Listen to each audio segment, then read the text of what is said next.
আসসালামু আলাইকুম বন্ধুরা, কলেজ কম্পিউটার একাডেমির পক্ষ থেকে আপনাদের জানাই স্বাগতম। আজকের ভিডিওতে আমরা দেখব কিভাবে প্রফেশনালভাবে ইমেল পাঠাতে হয়। এজন্য আমরা চলে যাব আমার ইমেল যেখানে ওপেন করা আছে। আপনারা গুগল ক্রোম ব্রাউজারে যেতে পারেন বা মজিলা ফায়ারবক্সে যেতে পারেন। সেখান থেকে আপনি জাস্ট ইমেলটা ওপেন করে নেবেন।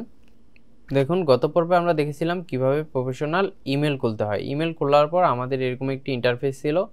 এখান থেকে আমরা একটু অপশনগুলো দেখে নেব। এটা হচ্ছে ইনবক্স। আপনাকে যদি কেউ ইমেল পাঠায় বা মেল পাঠায় সেক্ষেত্রে আপনি ইনবক্সে পাবেন। এরপরে এখানে আছে সেন্ট। আপনি যদি কাউকে পাঠান তাহলে সেটা পাবেন সেন্ডে। অথবা অনেক সময় দেখা যায় হচ্ছে আপনার মেল অনেকবার পাঠাচ্ছে বাট হচ্ছে আপনি মেলটা পাচ্ছেন না।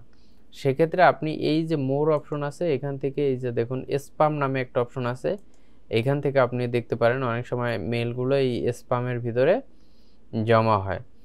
এরপর ট্রাস্ট আছে, এখানে অল মেইল আছে, এগুলো সব আপনি আস্তে আস্তে করলেই দেখতে পারবেন। এখান থেকে শিডিউলের একটা অপশন আছে, এখান থেকে আপনি যদি কাউকে মেল করতে চান শিডিউল করে রাখলেন যে এই সময় মেলটা চলে যাবে, ওই সেম টাইমে মেলটা চলে যাবে। তো আজকে আমরা দেখব কিভাবে প্রফেশনালভাবে ইমেল করতে হয়। এজন্য আপনি প্রথমেই আপনার জিমেলের মধ্যে প্রবেশ করার পর এই যে দেখুন এই কর্নারে একটা অপশন আছে, এখানে কম্পোজ নামে এই কম্পোজ অপশনে আপনি ক্লিক করবেন। ক্লিক করার পর আপনার সামনে এরকম একটি ডায়লগ বক্স ওপেন হবে। এখান থেকে দেখুন একটা অপশন আছে টু, এখানে সাবজেক্ট, এখানে কিছু লেখার একটা অপশন। তো আপনি হচ্ছে যাকে মেল পাঠাবেন তার ইমেল অ্যাড্রেসটা আপনার কাছে থাকতে হবে। আপনার যেমন একটা ইমেল অ্যাড্রেস ক্রিয়েট করেছিলাম আমরা, যেমন rasel.bdaz2@gmail.com, এইরকম একটি হচ্ছে ইমেল অ্যাকাউন্ট তার থাকতে হবে। এরকম একটি লিঙ্ক আপনার থাকতে হবে ইমেল অ্যাড্রেসে। এই অ্যাড্রেসটা আপনি হচ্ছে যাকে পাঠাবেন তার ইমেল অ্যাড্রেসটা আপনি এখানে জাস্ট লিখে দিবেন। এরপরে আপনি যদি আরও কাউকে ইমেল করতে চান সেক্ষেত্রে তার ইমেল অ্যাড্রেসটা এখান থেকে লিখে দিবেন। এভাবে আপনি ইমেল অ্যাড্রেস লিখে দিবেন। এরপরে এখানে দেখুন দুইটা অপশন আছে, সিসি আর একটা হলো বিসিসি। আচ্ছা, সিসি মানে হচ্ছে আপনি যদি কার্বন কপি এই মেলটা কাউকে কার্বন কপি পাঠাতে চাচ্ছেন বা হচ্ছে একটা কপি পাঠাতে চাচ্ছেন, সে হচ্ছে আপনার তার মেলটা এখানে লিখে দিবেন।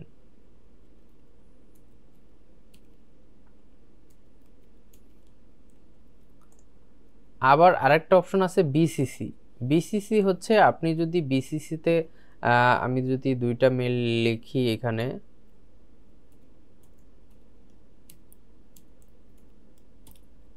লিখলাম একটা,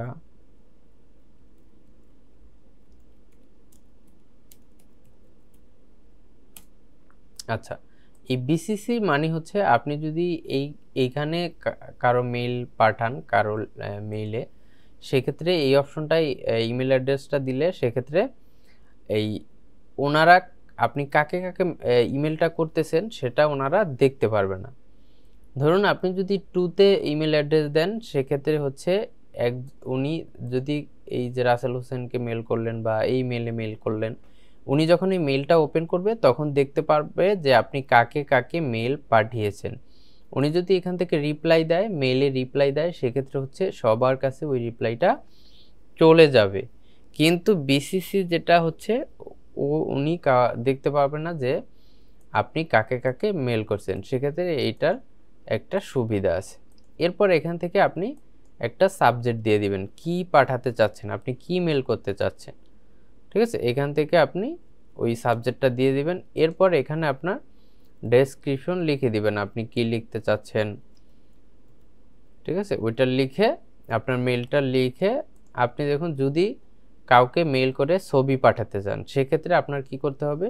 সেক্ষেত্রে এই যে দেখুন নিচে একটা অপশন আছে, এই অপশনে আপনি যখনই কার্সরটা ধরবেন দেখুন অ্যাটাচ ফাইল নামে একটা লেখা চলে আসতেছে। এখানে ক্লিক করার পর আপনাকে নিয়ে যাবে আপনার গ্যালারিতে।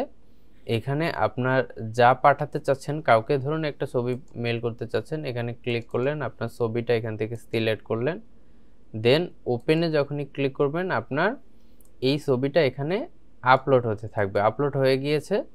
এখন যদি আপনি এইখান থেকে এই সেন্ড মেলে ক্লিক করেন, সেক্ষেত্রে আপনার কিন্তু ওই কাঙ্ক্ষিত ইমেল অ্যাড্রেসগুলোতে এই ছবিটার মেল চলে যাবে। এখান থেকে আপনি কিন্তু খুব সহজেই তাহলে মেল করতে পারতেছেন। আবার আমরা একটু দেখি, আমরা কম্পোজে যাব, এখান থেকে ইমেল অ্যাড্রেসটা আমরা লিখে দেব।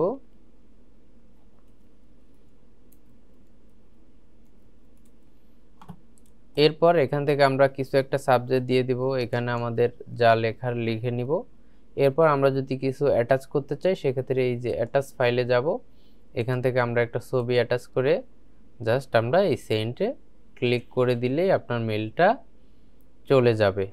তো আশা করি বুঝতে পেরেছেন। তারপরে যদি কার কোনো সমস্যা থাকে তাহলে অবশ্যই কমেন্টে জানাবেন, আমি চেষ্টা করব বুঝিয়ে বলার জন্য। আর যারা এখনও আমার চ্যানেলটি সাবস্ক্রাইব করেনি অবশ্যই সাবস্ক্রাইব করবেন। তো দেখা হচ্ছে পরবর্তী কোনো ভিডিওতে, ততক্ষণ সাথেই থাকুন, সুস্থ থাকুন।